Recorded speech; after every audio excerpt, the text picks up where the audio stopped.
Alright, welcome back to another video.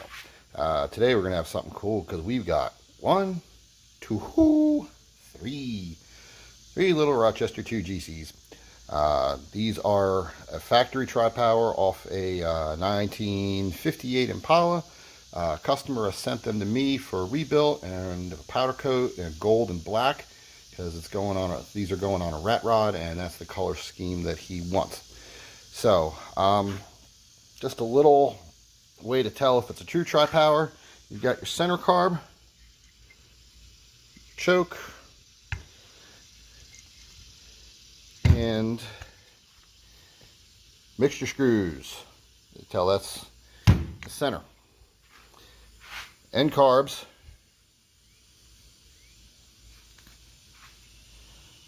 no mixture screws, and just a little throttle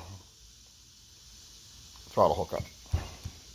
And you see the other one has same thing.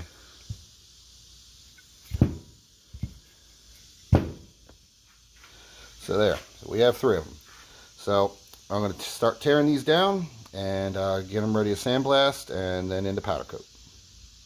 Okay, got one of the end carbs torn open. You can see there's going to be a little bit of a difference between an end carb, which is basically just a dump, and your middle carb, what the car actually runs off of for about half throttle.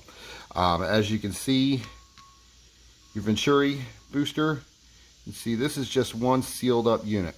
Usually they're have an insert in here, but this is a true tri-power because it has this style booster.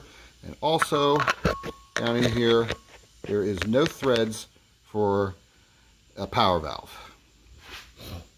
There's also no power piston, which usually will sit right in there.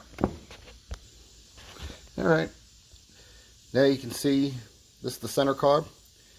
There's your power valve and vacuum controlled power piston. So this is the center carb. Other than that, there's really no difference. When taking the mixture screws out, turn them in all the way, count the turns, so that way you know pretty much where to set them once you reassemble the carbs. And there we go. 1, 2, 3. Carbs all torn down. We're going to get ready to start cleaning and sandblasting and getting them prepped for powder coat. Stay tuned, and we will have a second part of this coming up here real soon.